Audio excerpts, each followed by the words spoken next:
Bien, mis hermanos amados, vamos a leer Génesis capítulo 40. Si usted no tiene ahí la Biblia al frente suyo, siéntese al lado de un cristiano que generalmente anda con Biblia. Amén. Amén. Entonces, Génesis capítulo 40 dice así: Aconteció después de estas cosas que el copero del rey de Egipto y el panadero delinquieron contra su señor, el rey de Egipto.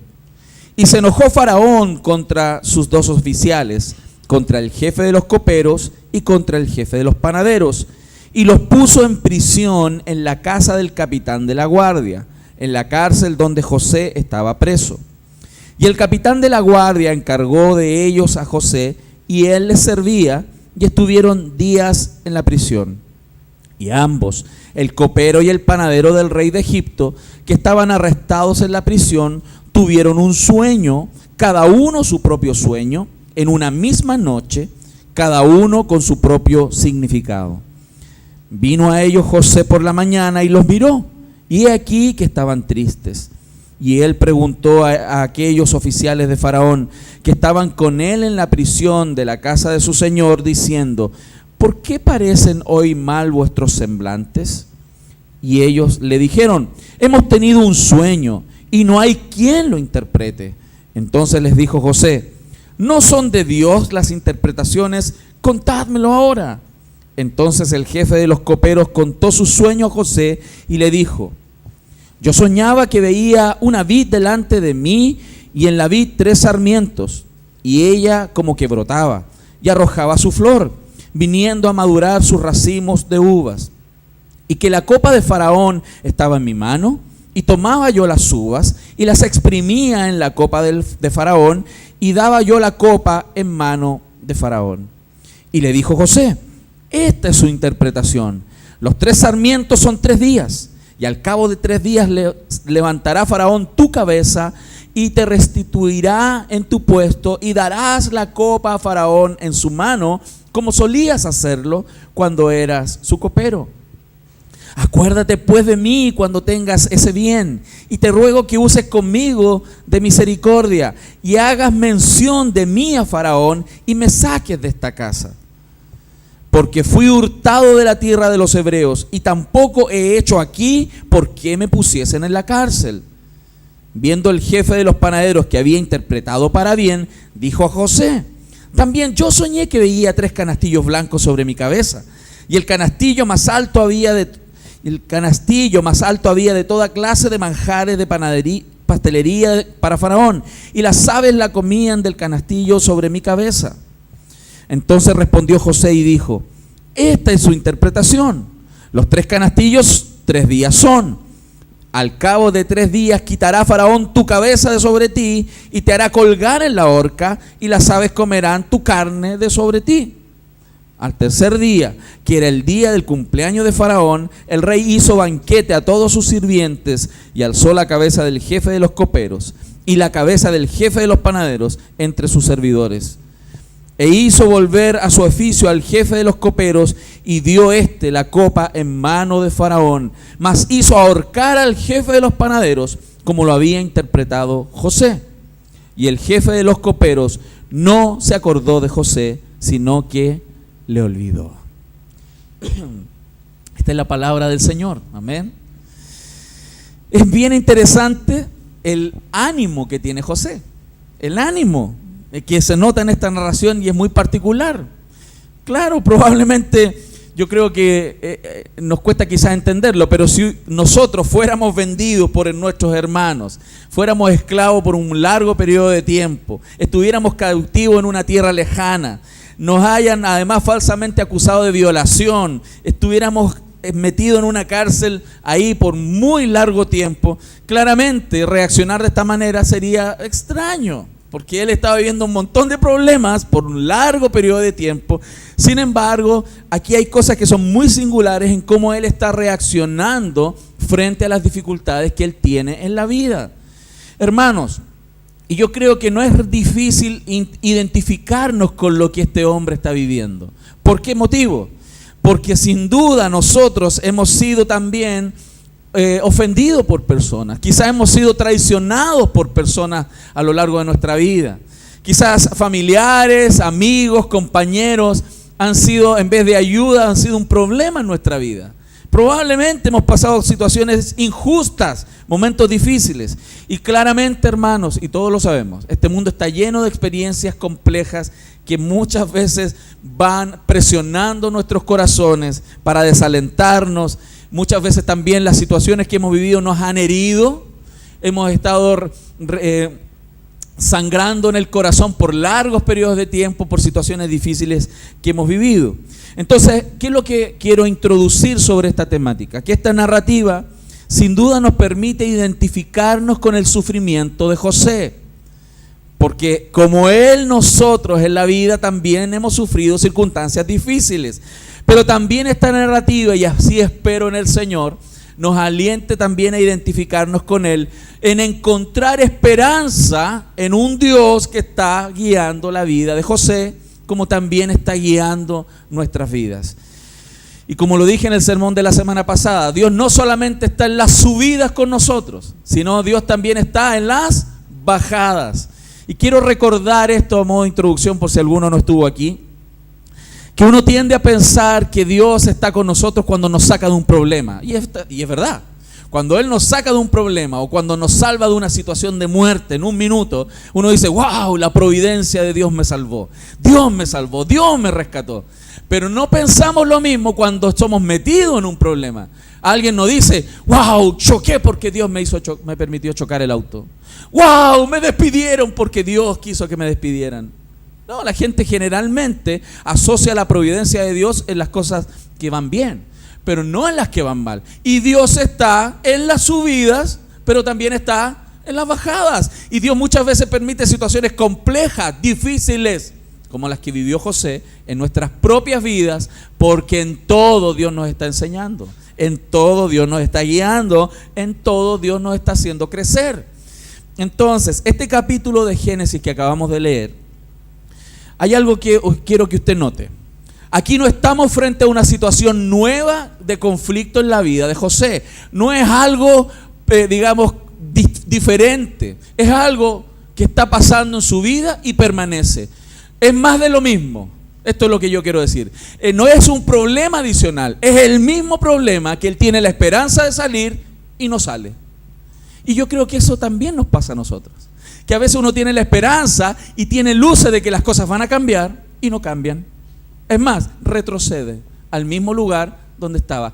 Y esa es la idea que este texto en el capítulo 40 está intentando mostrarnos, ¿no? Todos sabemos, hermanos, todos los que estamos aquí, sabemos muy bien lo que es anhelar algo bueno, ¿cierto? Todos los que estamos aquí hemos pedido a Dios que algo bueno pase, que algo bueno suceda. Por ejemplo, ay, Señor, me encantaría, Señor, que ese negocio de tantos millones se cierre. Y me van a decir, te llamo mañana. Y mañana no me llaman. Y al otro día tampoco. Y la semana, y no me llamaron.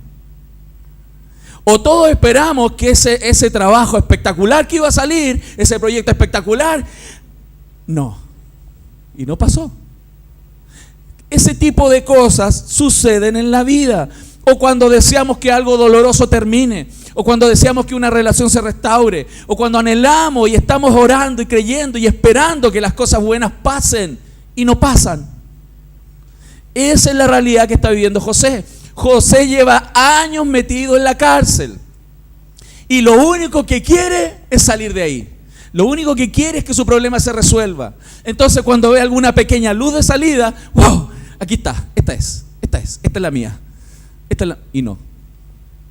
Y no pasó. Y es bien tremendo porque usted se va a dar cuenta que al inicio del capítulo 41 dice que después José pasaron 2 años más. José estaba seguro que esa era la oportunidad de salida y tuvo que estar metido en la cárcel 2 años más.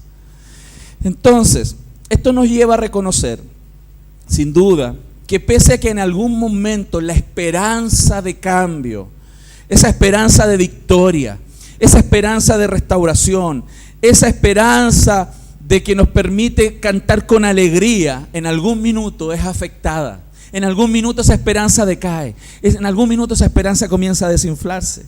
Y la verdad, y todos lo sabemos, porque de alguna medida lo hemos vivido, que esa esperanza de cambio que todos nosotros tenemos en Dios a veces se va desgastando, porque pasan los días, pasan los meses o pasan años, como en el caso de José, y las cosas no cambian. Y por eso este mensaje nos va a enseñar cómo enfrentar esas situaciones que todos vivimos, hermanos.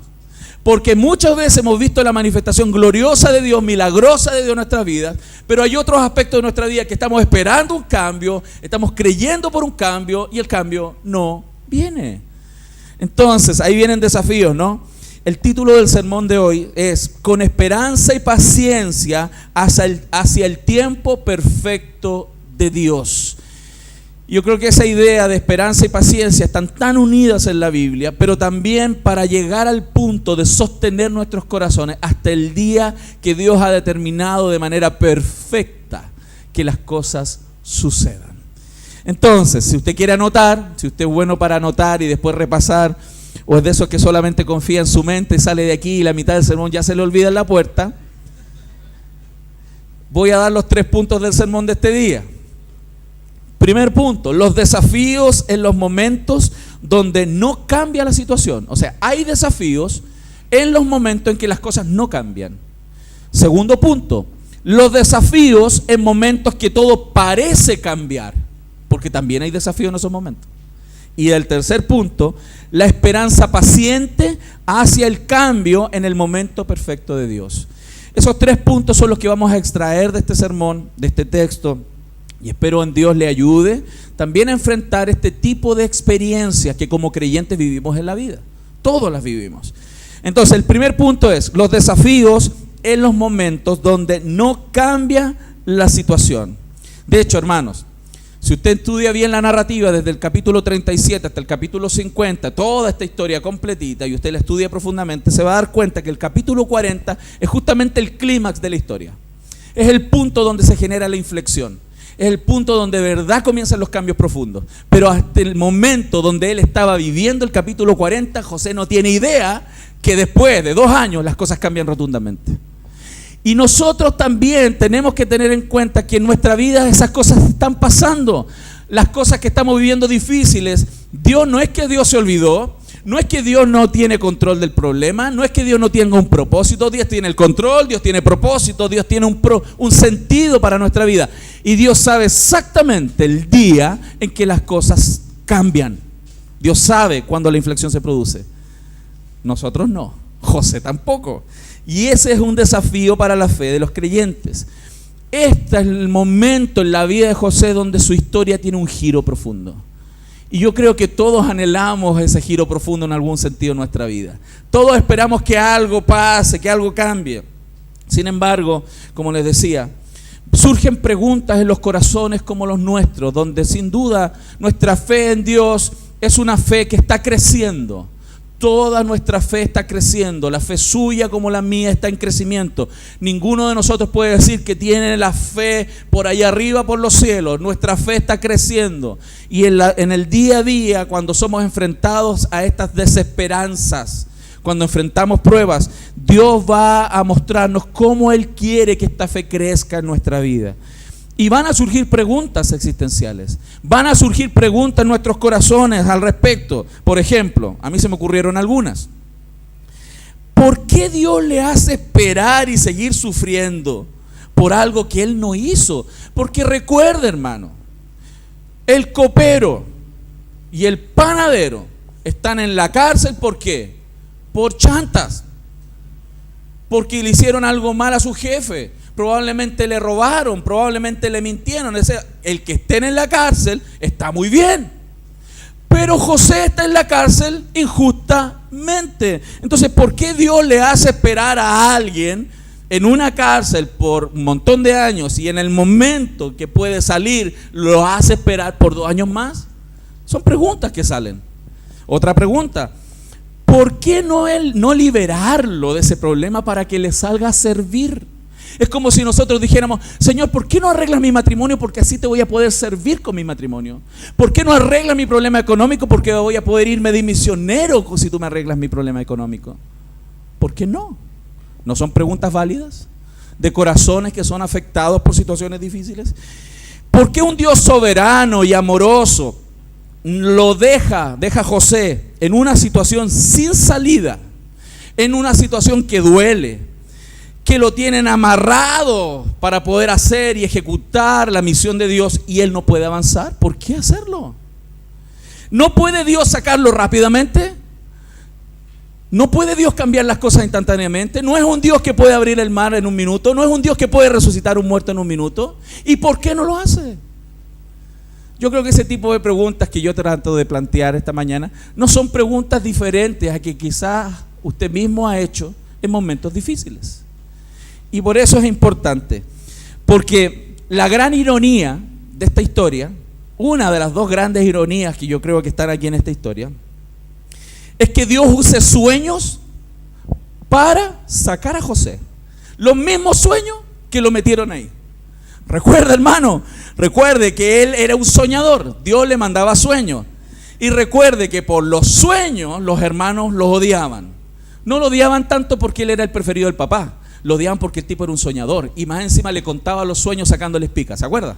Le sacaba pica, le enrostraba a los hermanos los sueños. Le decía, voy a ser el sol y ustedes las estrellas, me van a adorar. Ustedes se van a inclinar frente a mí. Porque él, cuando era un inmaduro, un cabro inmaduro, le sacaba pica a sus hermanos. Por los sueños.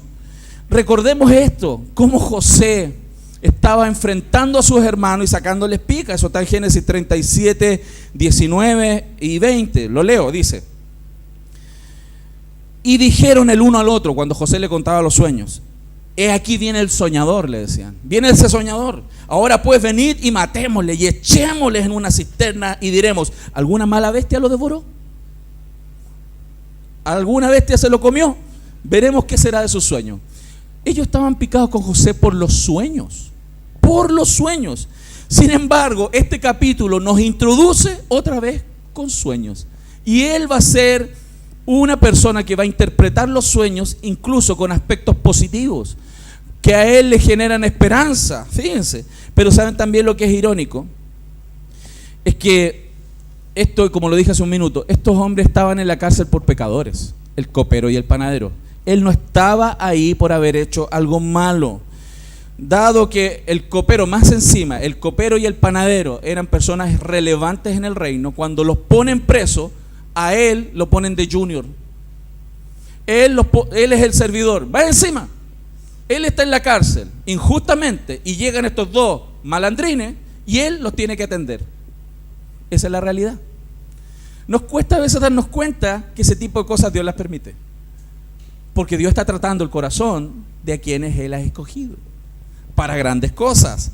Entonces, miremos un poco este tiempo de la vida de José, esta historia, esta película.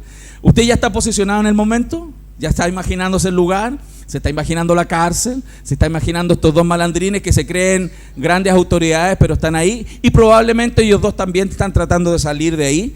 Y estos hombres eran egipcios, ¿cierto? Y quiero que note algo que aquí llama inmediatamente la atención. Estamos en un día rutinario de la cárcel, un día que para José ya eran muchos días de cárcel. Recuerde que entre que él era joven y este tiempo pasan aproximadamente 20 años, según lo que los estudiosos dicen. Y lo interesante es que pese a que él llevaba un montón de tiempo en la cárcel, cuando estas dos personas se acercan y él los ve con un semblante decaído, él les preguntó, ¿por qué está su rostro así? ¿Por qué están con su cara bajoneada? ¿Por qué andan bajoneados en el fondo? Entonces, lo interesante es cómo José vence la primera de las tentaciones que tienen las personas cuando pasan largos periodos de tiempo en prueba. ¿Saben cuál es la primera tentación de las personas que pasan largos periodos en prueba? Cuando estas personas enfrentan que sus esperanzas son frustradas y más encima a veces el sufrimiento aumenta, la tentación es que les deja de importar la realidad de otros. Una persona que es sometida a presiones y angustias por largo periodo de tiempo y que su fe va decayendo, la primera de las tentaciones que estas personas sufren es que les deja de importar los demás. Absolutamente. Tengo suficientes problemas para importarme otro. Yo tengo hartas dificultades para que me interese el que tengo al lado. No me importa. Por eso no se fijan, no les interesa, no oran por ellos, no les preguntan a nadie como otros están ensimismados. Porque el problema más grande para ellos es el que ellos están viviendo, no el de los demás. Y es interesante, porque estos hombres eran egipcios. José no tenía realmente nada que los conectara con él. Eran egipcios, eran malos, pecadores. Él se creía bien, él se creía el iluminado, ¿cierto? El elegido por el Señor. Y era realmente tan importante que José les preguntara por qué estaban así. Era tan importante que José se interesara en ellos. José podría haber desestimado la situación. Como quizás muchas personas, muchas veces nosotros mismos, hemos visto a alguien con la cara triste y nos da lo mismo. Porque yo tengo suficientes problemas para importarme por otro. Esa era la tentación que José estaba siendo tentado en ese minuto. Sin embargo, él la pasó, porque a él sí le importó lo que a esos egipcios les pasaba. Es interesante eso, ¿no? No es algo que generalmente tenemos tendencia a hacer cuando tenemos problemas y dificultades por largos periodos de tiempo. No es esa una tendencia fuerte en nuestros corazones, que muchas veces se tornan egoístas, no siéndolo habitualmente, pero la presión nos hace ponernos egoístas. El sufrimiento, sin duda, nos hace egoístas, porque nos duele. Y Dios no desestima ese dolor. No es que a Dios no le importe nuestro dolor, no es que a Dios no le importe lo que estamos pasando. Sin embargo, Dios está permitiendo muchas veces el dolor, como en la vida de José, porque está curtiendo, está transformando, está puliendo el corazón de aquel que Dios va a usar poquito tiempo después de ese evento para grandes cosas. Entonces, cuando una persona está en esta circunstancia, desafiada por sus problemas, desafiada por las desesperanzas, ¿no? Lo que más esperan no es preguntarle a otros, sino que otros le pregunten a él: ¿cómo estás? ¿En qué te puedo ayudar? ¿Estás triste? Yo estoy contigo. Una persona que está sufriendo, lo único que espera es que le ayuden, no ayudar a otros. Cuando su desesperanza está consumiendo su corazón, lo único que quiere es ayuda. Generalmente el pensamiento implícito o explícito es que reclaman que los demás le atiendan. Es que nadie me llama, es que nadie me ha llamado. Porque entran en desesperanza por su propio corazón, que se pone como piedra, egoísta, porque dejan de confiar en Dios y esperan que todo el mundo gire en torno a ellos. José venció esa tentación. Él, a pesar de todo, por eso es sorprendente que después de todo este periodo largo, él siga confiando en el Señor y animado. ¿Y por qué lo vemos? Porque más encima le interesan otras personas y los quiere ayudar. Qué tremendo, qué bonito eso, ¿no? José veía que estos hombres eran seres humanos que necesitaban. A veces el sufrimiento y la falta de fe y esperanza nos pone tan ciegos que no nos damos cuenta que a veces al lado nuestro hay otro que sufre tanto o más que yo. Por eso es tan importante ver cómo esta narrativa nos mete en una realidad de vida, en la realidad de nuestras vidas, de nuestra vida. Esto sucedió hace un montón de años atrás, antes de Cristo, allá en el lejano Egipto, en el lejano Oriente. Sin embargo, esa realidad de vida no se conecta con nosotros cuando reconocemos que nosotros somos como José, que nosotros también sufrimos cosas como él, y tenemos que aprender de cómo enfrentar las situaciones difíciles. Hermano, si usted no lo sabía, la interpretación de sueños era un tremendo negocio en Egipto. Eso de ser interpretador de sueños era una peguita, porque la gente soñaba como todos los días, ¿no? La gente sueña. ¿No le ha pasado a usted que su vecina, su amiga, su familiar ve: oye, soñé el otro día? ¿Y qué soñaste? Hoy soñé tal cosa, bla, bla. Y se ponen a contar sus sueños. ¿Qué querrá decir? ¿Han fijado eso? La gente anda contando sueños porque la gente quiere saber qué rayos es. Quizás es algo futuro, si es algo malo que va a venir, quieren prepararse. Si es algo bueno, quieren aprovecharlo, que no se les vaya. La gente anda contando sus sueños. De repente comen porotos con un vaso de leche en la noche. Claro, van a soñar cualquier cosa, por hermano. Hasta pesadilla, ¿cierto? Hasta pesadilla. Pero ¿saben lo hermoso que podemos distinguir en este texto? es que además de que José venció la tentación de ensimismarse y pensar en los demás, él además reconoce y glorifica al Señor en ese momento cuando Él les dice: ¿no es Dios el dueño de los sueños? José reconoció que por mucho que la gente sueñe, piense y todo, es Dios quien dirige la historia. Es Dios quien pone los sueños. Es Dios quien hace todo. Él es el que está construyendo y dirigiendo absolutamente la historia, incluso los sueños. Porque Dios puso 2 sueños, en el copero y otro en el panadero. Y Dios lo hizo. Y José lo reconoció. Por eso Él les dijo: no es Dios el Dios de los sueños. No es Él el que tiene el futuro en sus manos. No es Él, no es el Dios de los cielos quien controla los destinos de la tierra y de las personas que habitan la tierra. No es ese Dios el que tiene el control de los pajarillos que caen. No es ese Dios que sabe cuántos pelos hay en nuestras cabezas. No es ese el Dios. Eso es lo que está diciendo. Y qué bueno que alguien creyente sepa eso, porque eso lo mantiene firme en momentos difíciles. Cuando abandonamos la realidad de que hay un Dios que tiene el control de esa manera, la desesperanza, la angustia comienza a consumir nuestros corazones. Y esto no pasa de un día para otro.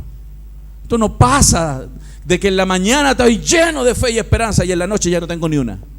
No, esto es un proceso de desesperanza, porque dejamos de oír la palabra de Dios, porque la fe viene por el oír, y el oír de la palabra de Dios. La gente que no lee sus Biblias, que no está escuchando la palabra todos los días, lo que va a empezar a pasar es que gradualmente se enfrían y su propio corazón desesperanzado los gobierna. Y cuando tengan la tentación de pensar en el otro en vez de pensar en sí mismos, no van a pasarla. Van a pensar más en sí mismos que en otros. Gracias a Dios, José, en este momento de su vida, él estaba firme. Gracias a Dios. Entonces, en este momento donde José enfrentó, ¿cierto?, esta tentación, además enfrenta otra tentación paralela. ¿Cuál es esta otra tentación? La segunda tentación que enfrentamos cuando nuestro sufrimiento va en aumento es la tentación de perder la fe en Dios. Por un lado, dejamos de pensar en otros, y por otro lado decimos: Dios no es real, Dios me abandonó, son puras mentiras. Yo he escuchado cosas como que no, que eso lo inventaron los pastores. Imagínate, nosotros inventando a Dios. Es fácil distinguir esta tentación en este contexto, ¿no? Porque imagínense cuánto tiempo José ya llevaba orando y rogándole a Dios salir de la cárcel. ¿Usted cree que José no oraba? Seguro que oraba. Estaba esperanzado en salir de ahí. Él todavía tenía los sueños en su mente y en su corazón de que él sería bendición para toda la tierra, que él sería el canal de bendición sobre el cual su familia sería bendición para la tierra. Él seguía esperanzado, por eso su ánimo no decaía. Por eso él en la cárcel se preocupó por otros. Se animó a preocuparse por otras personas. A pesar de sus decepciones personales, nuestro hermano querido José, él todavía tenía gran fe. ¿Saben en quién? En la bondad y misericordia del Señor. Su fe no estaba tanto en la gente ampliamente, aunque él puso su esperanza en ese minuto en el copero. Sin embargo, su fe seguía plantada donde tiene que estar plantada la fe de los creyentes, en lo que Dios dice y es fiel para cumplir. Amén. ¿Cuántos lo creen? Entonces, creía con mucha confianza que el Señor había dado esos sueños a los hombres. Él tenía plena confianza que esos 2 sueños Dios los dio. ¿Se imaginan ese momento?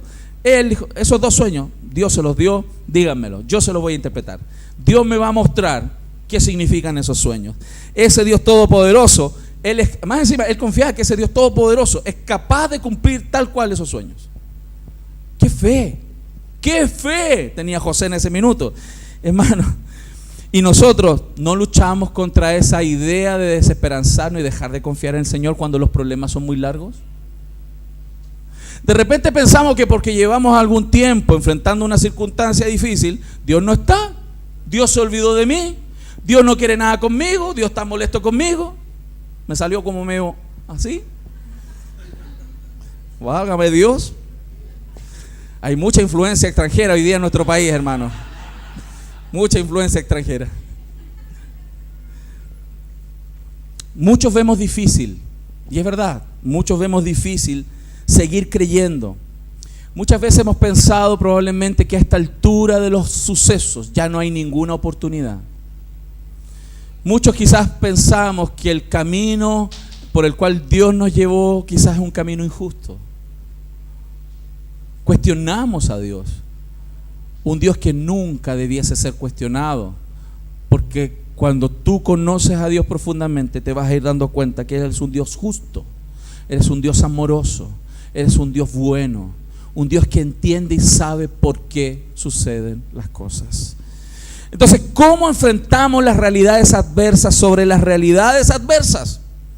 ¿Cómo enfrentar un problema sobre el problema? Porque ya está bien tener problemas, ya estamos acostumbrados, pero que a ese problema que estoy viviendo se agreguen más. Cuando estoy a punto de salir, yo creo que cuando José le interpretó el sueño al copero, el copero se fue y estaba todos los días en la mañana esperando. Se acercan unos pasos, vienen las llaves, me van a abrir la puerta, me van a decir: José, sale. No pasó. ¿Se imaginan ese momento? Piensen eso. Él se quedó con la idea y le dijo al copero: acuérdate de mí, acuérdate de la misericordia, acuérdate de mí, porque yo aquí más encima estoy injustamente metido aquí. Me mandaron esclavo injusto y me acusaron de algo injustamente y por eso estoy aquí. Acuérdate de mí, yo te interpreté el sueño, acuérdate. ¿Se imaginan todos los días pensando en el copero? Y después quizás enojado, copero y la pip. Qué tremendo, ¿no? Como también nosotros a veces ponemos esperanza en cosas que la gente nos dice.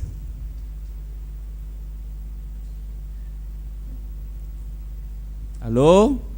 ¿Están aquí? Nuestra confianza es en Dios y eso nos debe enseñar, porque Dios es el que tiene el control de los procesos y las circunstancias. Dios es el que pone las cosas en el corazón de la gente. Dios es el que hace que la gente obre. Dios es el que obra finalmente en la vida de sus hijos, no las personas. Es Dios. ¿Cuántos lo están comprendiendo, hermanos? ¿Sí? Gloria a Dios. O sea, si había alguien de verdad en esta historia con buenas razones para sentirse descuidado y abandonado por Dios, con certeza ese era José. Si hay alguien que tuviera de alguna manera, humanamente hablando, algún argumento para estar enojado y decepcionado, era José. Vendido por los hermanos, falsamente acusado, encarcelado por un crimen que no había cometido, y más encima, resistiendo tremenda tentación sexual. Él venció esa tentación. Y pese a todo eso, lo metieron en la cárcel.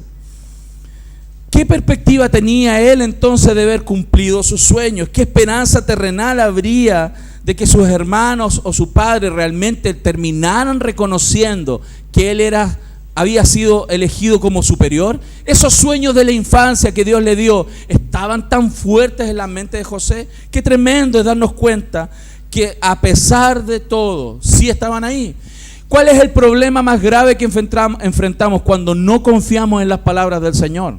Y empezamos a decaer y a desesperanzarnos y a abandonar a las personas, alejarnos de la gente, preocuparnos de nosotros mismos, desesperanzarnos en las palabras del Señor, que nos transformamos lamentablemente en introvertidos egoístas y cínicos amargados. Eso es lo que nos pasa a todos.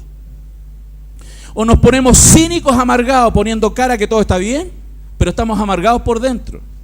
O hermanos, en introvertidos egoístas que no les importa nada ni nadie. Y eso es verdad. Por el contrario, a pesar de todo esto, a pesar de que habrían suficientes razones para estar desesperanzados y no seguir adelante, todavía José sigue creyendo en ese Dios glorioso que lo puede sacar de ese lugar. ¿Cuántos siguen creyendo en ese Señor? Gloria a Dios. ¿Cuál entonces es la explicación para esa fe, para esa esperanza, para esa persistencia en el amor de José bajo circunstancias tan complejas? ¿Cuál es la receta, hermano? Porque necesitamos tomarnos varias dosis quizás de eso. Necesitamos bañarnos en eso, sumergirnos en esa realidad. La única conciencia real y respuesta real más bien que hay para esto es que Dios cree que Dios es bueno. Él cree que Dios es bueno y que en su presencia Él está todo el tiempo, incluso en las pruebas. Lo único explicable para que alguien permanezca así en momentos difíciles por largos periodos de tiempo es que él cree en su Dios maravilloso, en un Dios bueno que está con él en las subidas y en las bajadas. Esa bendita conciencia, hermanos, a José lo capacitó para enfrentar todos estos problemas, incluso para buscar oportunidades para ayudar a otros. Hermanos, si tú estás ensimismado hoy día, comienza a pensar en la necesidad de otros.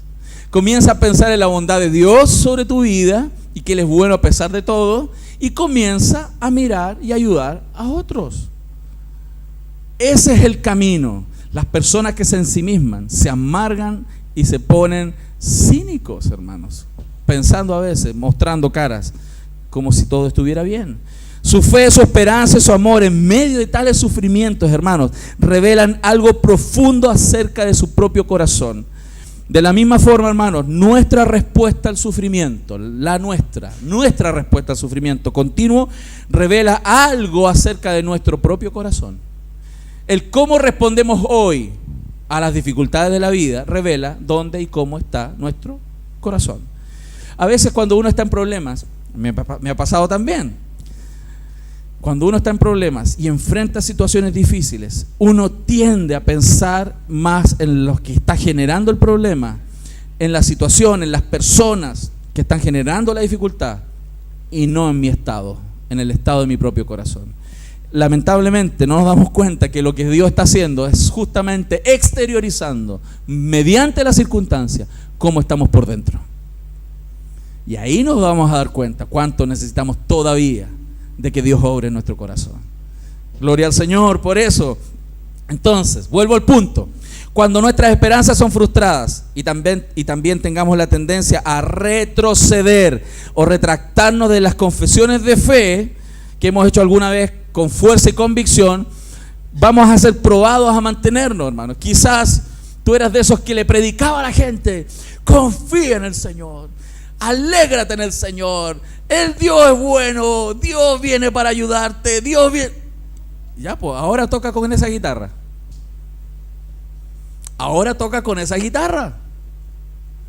Porque a veces le decimos a la gente: hey, alégrate en el Señor. Ok, toma la guitarra ahora tú. Canta, tócala. Otra cosa es con guitarra. Ese versículo se lo saben de memoria ustedes, ¿no? Son tremendos ustedes. Sin duda, hermanos, en estos caminos oscuros que a veces nos toca caminar, vivir, son difíciles. Son momentos que la Biblia habla que estamos en este valle de sombra y de muerte. Pero la Escritura dice que en el valle de la sombra y de la muerte nosotros podemos estar seguros, porque hay una lámpara a nuestros pies que es lumbrera a nuestro camino. La palabra de Dios es la que nos mantiene firmes, pegados en su voluntad. Y es necesario. Entonces, cuando las expectativas de la vida son truncadas, nos volvemos muchas veces personas frustradas. La palabra que usamos para suavizar lo evidente es que estamos molestos, enojados. La gente dice que estoy frustrado. No use esa palabra. Usted no está frustrado de nada. Usted está enojado. Tiene ira en su corazón y eso es pecado. Hoy usamos esa palabra, es un eufemismo para decir: estoy molesto, estoy airado y estoy pecando en mi corazón. No, estoy frustrado, estoy frustrada. ¿Se dan cuenta que esa palabra se usa mucho hoy día? Tengo frustraciones. Estás enojado y estás pecando en tu corazón. Estás molesto con Dios, estás molesto con las personas y no quieres arrepentirte. Nada de frustración. ¿Aló? Gracias a Dios que en esta iglesia no pasa eso. Es en otras iglesias. Esto provoca generalmente, hermanos, que comience a pasar una película en nuestra mente, ¿cierto? La película que empieza a pasar cuando uno está en esos procesos. ¿Cuál es la película? La película es: uno empieza a pensar cómo toda la gente debiera comprenderme, cómo toda la gente debiera amarme, cómo toda la gente debiera llamarme. Esa es la película. ¿Y quién es el protagonista? Uno es el protagonista. Esa es la película que empieza a pasar. Que todo el mundo tiene que girar en torno a uno. Esa es la película que estamos viendo. Y si dejaron las personas de hacer eso, empezamos a resentirnos y empezamos a amargarnos y comenzamos justamente a resentirnos incluso con Dios. ¿No pasa? ¿Han visto esas películas, no? En Netflix las dan. En Netflix. Son una serie. Véala. Está muy famosa. Todo el mundo la ve. Esto revela entonces, hermanos, varias cosas. Fíjense, todavía estamos viendo el primer punto. ¿Cómo enfrentamos momentos cuando las cosas no cambian? ¿Cómo enfrentamos estos desafíos cuando las cosas no cambian? ¿Qué va a pasar? Esto va a revelar, como les dije antes, va a revelar nuestro corazón. Y cómo lo hizo también, con la vida de José. Es una declaración profunda, hermano. En estos momentos, esta forma de reaccionar es una declaración profunda sobre lo que creemos de Dios, sobre lo que creemos de Él y su palabra, y lo que creemos de nosotros mismos. No siempre las personas se dan cuenta que su reacción está siendo una expresión de que lo que creen, de qué creen, quién es Dios, quién es Él, qué creen de su carácter. Muchas veces la gente no se da cuenta que están cuestionando al Dios santo, puro y justo con nuestras propias reacciones, a veces sin decir una palabra, pero nuestra reacción habla a veces más fuerte que nuestras propias palabras. Entonces, revela si creemos en Dios. Y a veces, y yo quiero que trate de poner atención en este punto, va a mostrar profundamente si creemos que Dios existe para nosotros o nosotros existimos para Él. Va a mostrar si crees que tú eres Dios o Él es Dios. ¿Lo estamos viendo? Eso es lo que se muestra con toda claridad. Uno, cuando ya tiene más años en esta cosa, en escudriñar las escrituras, en enfrentarse con su propio pecado, no significa que yo los haya pasado, pero ya el Señor me ha enrostrado un montón de mis propios pecados. Cuando uno trabaja en la función pastoral, uno con mayor facilidad se va dando cuenta cuando las personas reaccionan, cuando las personas hablan, cuando las personas escriben cositas en Facebook. Uno ya se da cuenta que creen. No tanto lo que dicen, sino lo que creen. En qué están creyendo y quién es Dios para ellos y quiénes son ellos frente a Dios. Y es tremendo, hermanos. Y eso no significa que con esto tengamos que rasgar vestidura y condenarnos. Sí, soy un pobre miserable. No, es para que nos arrepintamos y confiemos en el Señor, que es un Dios bueno y justo que controla los tiempos. Entonces, los desafíos que tenemos es permanecer entonces creyendo en la justicia de Dios y la bondad de Dios cuando las cosas no cambian. Vamos a ver ahora el segundo punto. Los desafíos, momentos que todo parece cambiar. Recordemos la situación, ¿se acuerdan? Sueño del copero, sueño del panadero. Los dos hombres relatan sus sueños a José. El sueño del copero era que una viña brotó, floreció y produjo muchos frutos. Fue una creación espontánea y muy rápida el sueño, ¿eh? Un rapidito, una parra creció en el sueño. Es como una generación acelerada. Y salieron uvas, se imagina fuera así, fantástico. Las uvas rápido, así salieron rápido, iban encima de las tomas y exprime estas en el cáliz, en la copa del faraón y le da a beber. Ese fue el sueño. Verso 9 y verso 10 dice: entonces el jefe de los coperos contó su sueño a José y le dijo: yo soñaba que veía una vid delante de mí y en la vid 3 sarmientos y ella como que brotaba y arrojaba su flor, viendo madurar a sus racimos de uvas. Este proceso acelerado de germinación en este sueño, José lo interpreta y le muestra que esos 3 son 3 días. En esos 3 días él sería liberado y más encima sería perdonado por este reino. Y ese faraón levantaría su cabeza. Ellos estarían... ¿Por qué está esa idea ahí en el texto? Porque cuando el faraón, que era un dios en la cultura egipcia, se paraba frente al pueblo, todos tenían que estar cabeza abajo en el suelo, porque él era un dios. Todos cabeza abajo en el suelo, humillados, sin mirarlo. Pero cuando el faraón les pedía que levantaran su cabeza, era una expresión de reconocimiento y aprobación, y las personas podían mirarlo y en muchos casos recibir la venia o algo que él quería comentarles a esas personas. Eso es el sueño, que el copero tenía que entrar de guata sin mirarlo y el faraón en el sueño le dice, le levanta la cabeza y le permite mirarlo. O sea, eso es lo que al copero lo animó mucho.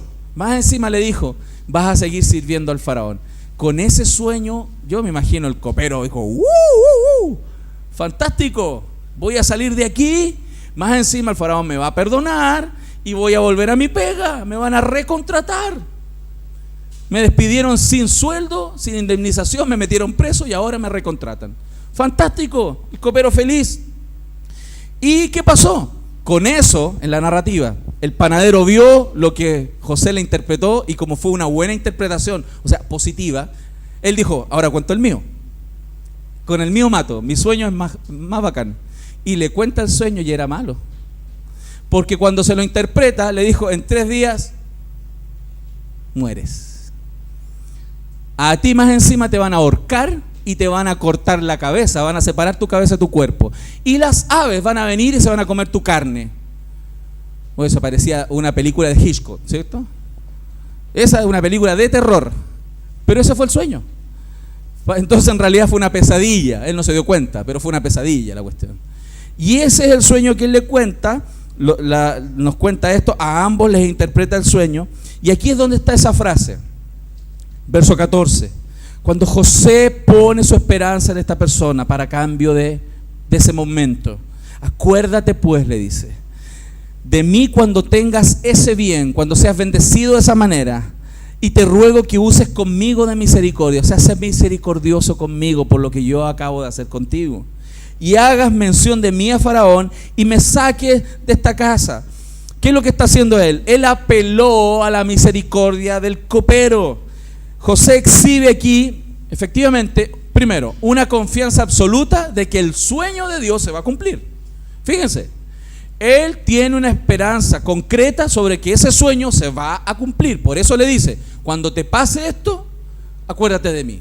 José no tenía ninguna duda, hermano, que el sueño se cumplía, que lo que Dios dijo se iba a cumplir. Entonces, ¿qué le quiero mostrar con esto, hermano?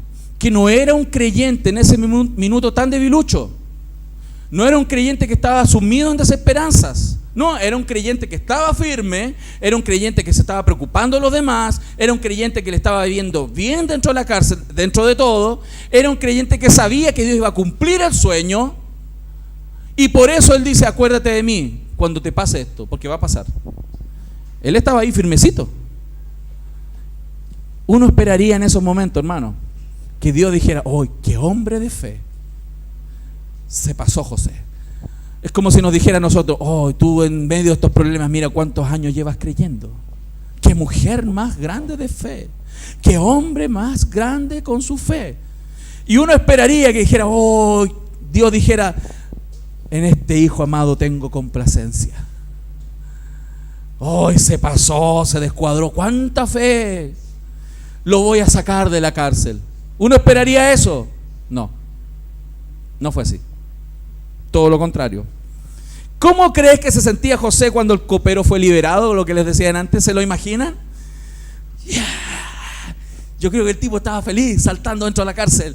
Todo el mundo decía, ¿qué le pasa a este loco? Está feliz, voy a salir. El copero en 3 días más va a ser liberado, se va a acordar de mí, me va a sacar de la cárcel. ¿No es algo de lo que nos pasa a nosotros a veces? No, estoy diezmando fielmente. Estoy yendo a la iglesia, estoy sirviendo, estoy haciendo todo lo que el pastor me dijo, todo lo que dijo. Señor, considérame.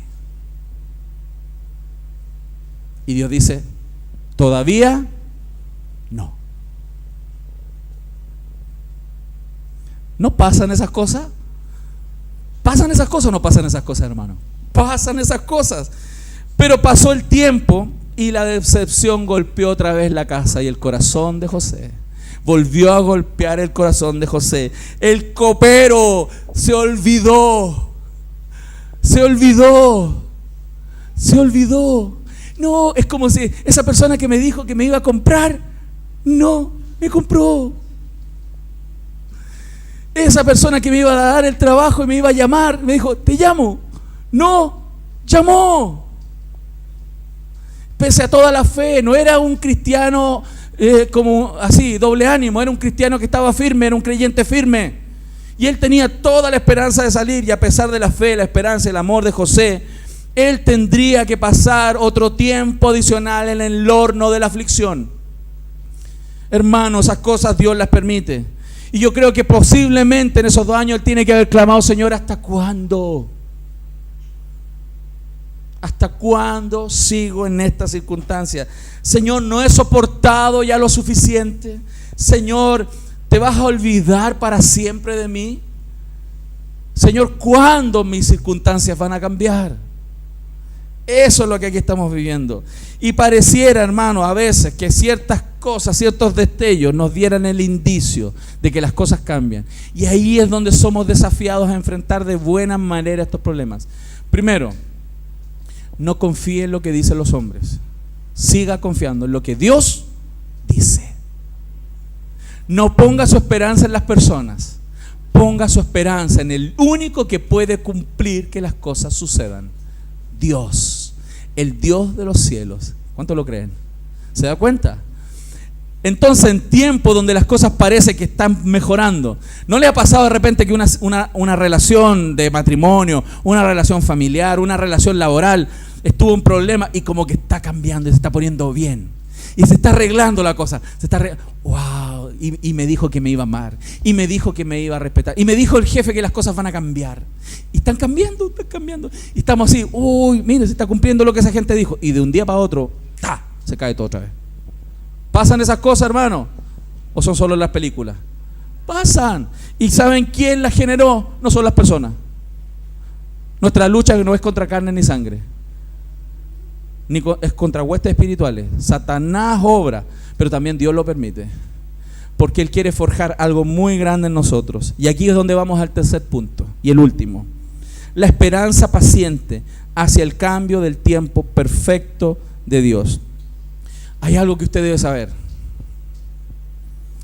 si es que no lo sabe: que los tiempos de Dios son perfectos. Pastor, ya lo sabía.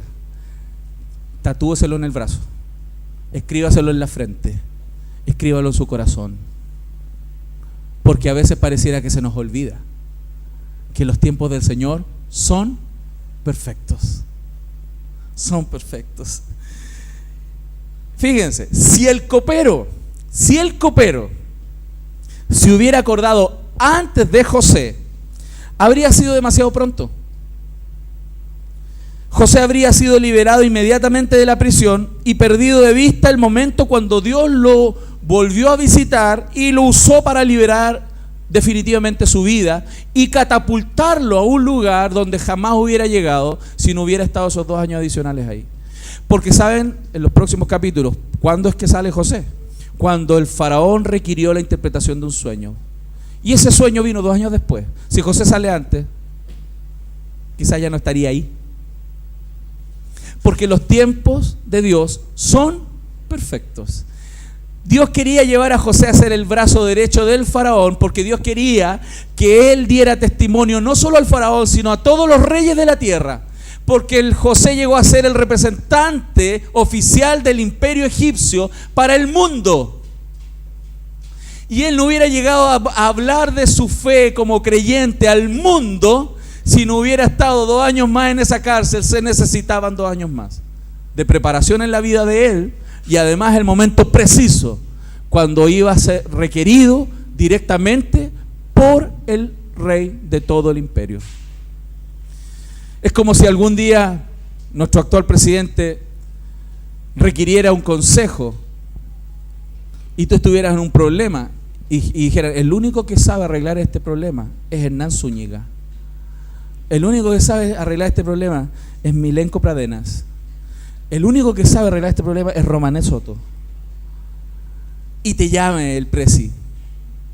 Y tú en ese momento le dices la respuesta y le dices: wow, te necesito como mi asesor presidencial. ¿Se imagina cuánto costarías cortando a Milenko todos los meses, a fin de mes?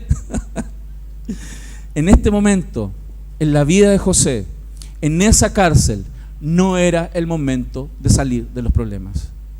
Era el momento de seguir, porque Dios quería llevarlo después a un lugar muchísimo más alto que solo salir de la cárcel. A veces uno está tan afanado porque quiere que su problemita se solucione y no está entendiendo que Dios no solo quiere solucionar tu problemita o tu problemón. Dios quiere llevarte y ser instrumento de Él en sus manos para mucha gente en este mundo. ¿Lo estamos viendo? Dios no solo quiere resolver tu problemita, porque si Dios quisiera resolver tu problemita, lo hace ya. Él no resuelve tu problemita ya hasta que tu carácter sea transformado. ¿Lo estamos viendo, mi familia? Porque Dios quiere usarte renovado para su gloria. ¿Lo estamos entendiendo? Por eso esos textos que citamos y que los creyentes sabemos, Romanos 8:28, y sabemos que a los que aman a Dios, todas las cosas les ayudan a bien, y esto es a los que conforme a su propósito son llamados. Es en estos momentos donde esos textos se hacen reales en el corazón de sus hijos. Estos textos se hacen de verdad. Hermano, quizás hoy tú estás en una situación difícil. Quizás hoy estás pasando un problema y es un problema sobre problema. Sí, todos lo vivimos, yo lo experimento también. Yo tengo mis propios problemas como tú, y a veces me pasa en estas últimas semanas donde hay problemas y uno parece, ok, vamos a enfrentar este problema, Señor, confío. Y viene otro, otro, y después al día siguiente, y otro. Wow, ¿qué pasa? Dios quiere algo conmigo, como Dios quiere algo contigo. Porque si Dios nos va a usar, necesita pulirnos en muchos aspectos. Quizás estás cansado de esperar que Dios traiga al final tus planes, que lleve a buen término los planes y propósitos para tu vida. Quizás sientes que estás en un hoyo y que Dios se olvidó de ti. Quizás también estás soportando el dolor de una serie de posibles buenas noticias y que ninguna pasa. Quizás mandaste 100 currículum y no te han llamado de ni uno.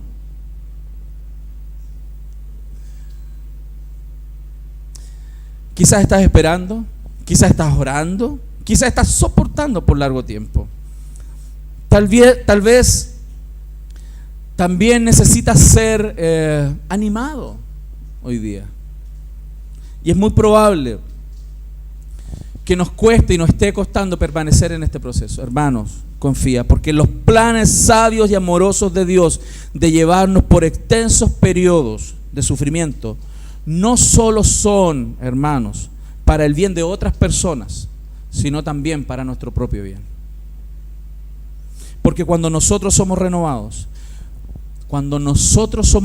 y permanecemos en estos momentos difíciles, vamos a experimentar la gloria de Dios en nuestra propia vida. Ya no solo le vamos a hablar a la gente de que Dios hace milagros, nosotros vamos a experimentar esos propios milagros.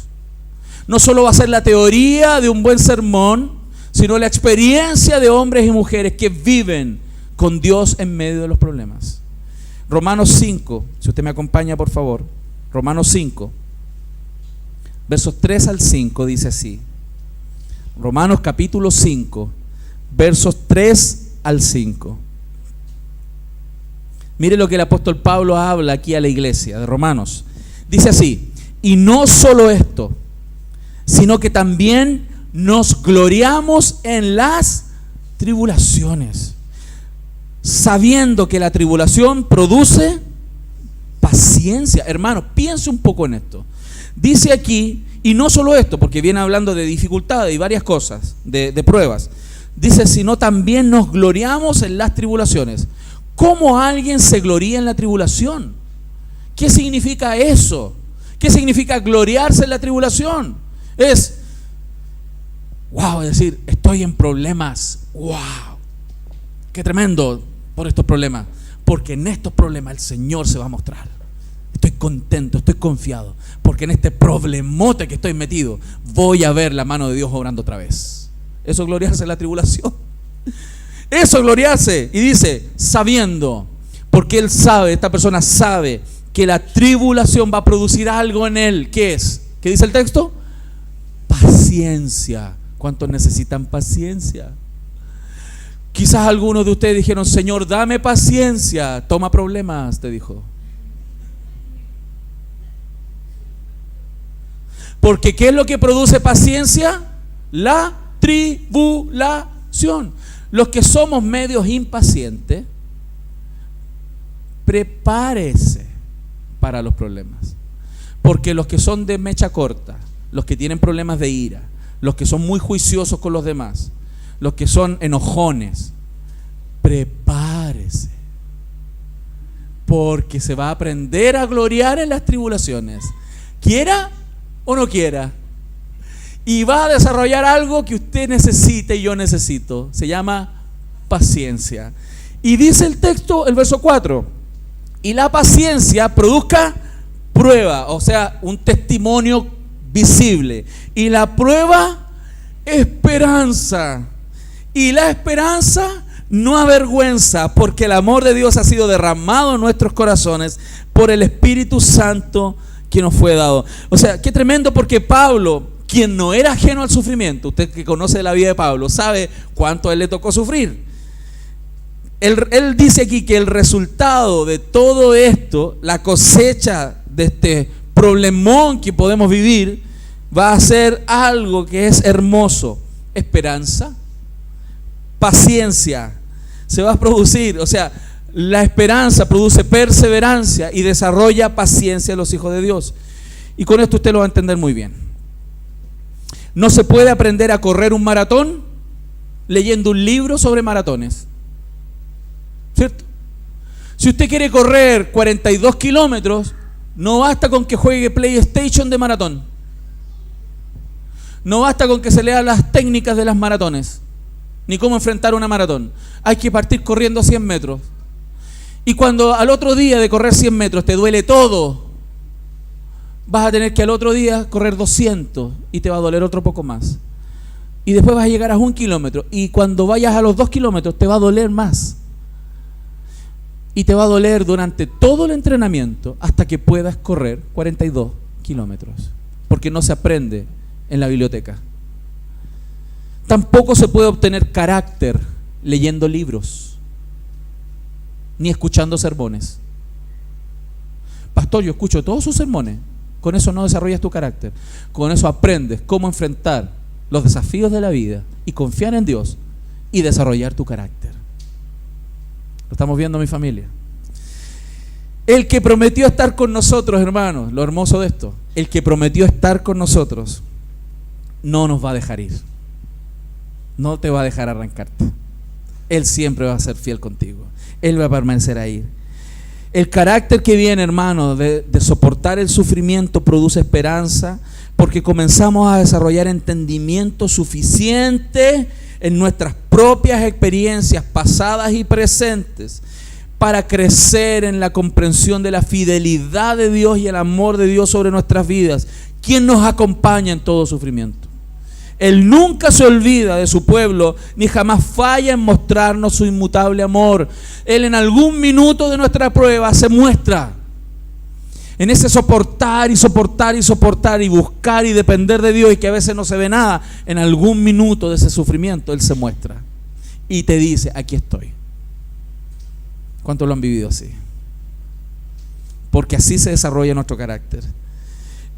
Él es el buen pastor. Hermanos, Dios es el buen pastor, no yo. Él es el buen pastor. Él es el que prometió salvarnos, escondiéndonos, ¿saben dónde? Dice la palabra: en el hueco de su mano. Él puede hacerlo. Él nunca nos dejará, Él nunca nos abandonará. Eso dice la Escritura. Por eso tienes que ser muy cuidadoso cómo está tu corazón en medio de los problemas. Pablo nos dice en Romanos 5:5: y la esperanza no avergüenza, porque el amor de Dios ha sido derramado en nuestros corazones por el Espíritu Santo que nos fue dado. Es en las pruebas que ese Espíritu Santo, a pesar de todo, y que a veces nos dan ganas de salir corriendo, a veces nos dan ganas de salir de este planeta, a veces nos dan ganas de salir de esta iglesia, a veces nos dan ganas de salir de una relación, a veces nos dan ganas de morirnos. En esos momentos el Espíritu Santo viene y nos recuerda que Dios nos ama y que somos sus hijos para siempre. Gloria a Dios por eso. Con esto estoy terminando. Romanos 8:16 al 17. Dice así: el Espíritu mismo da testimonio a nuestro espíritu de que somos hijos de Dios. Y si hijos, también herederos. Herederos de Dios y coherederos con Cristo. Si es que padecemos juntamente con Él, para que juntamente con Él seamos glorificados. A la gente le encanta la primera parte del versículo.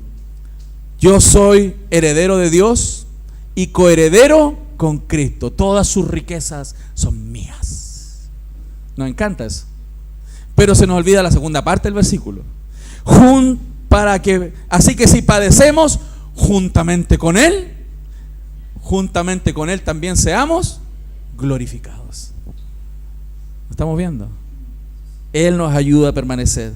Por eso en el verso 18 de Romanos 8 Él dice: pues tengo por cierto, es como si Él dijera, por eso estoy seguro, de que las aflicciones del tiempo presente no son comparables con la gloria venidera que en nosotros ha de manifestarse.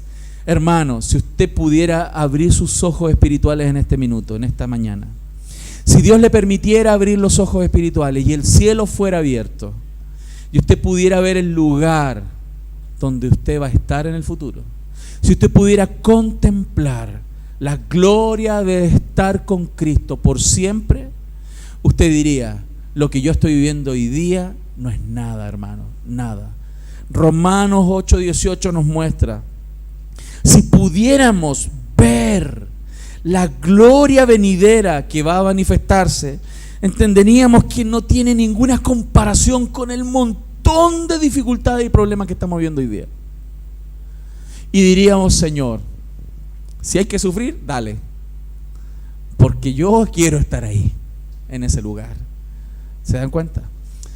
La palabra de Dios pone esperanza en sus hijos y nos enseña entonces a cómo soportar, cómo enfrentar cuando las cosas no cambian. También nos va a ayudar el Señor a enfrentar cuando las situaciones parecen que van a cambiar y no cambian. Pero también nos va a ayudar a esperar pacientemente el tiempo perfecto que el Señor tiene para su vida y para la mía. Y qué tremendo, hermano, porque nosotros debiéramos haber recibido lo del panadero. Porque nosotros somos culpables igual que él.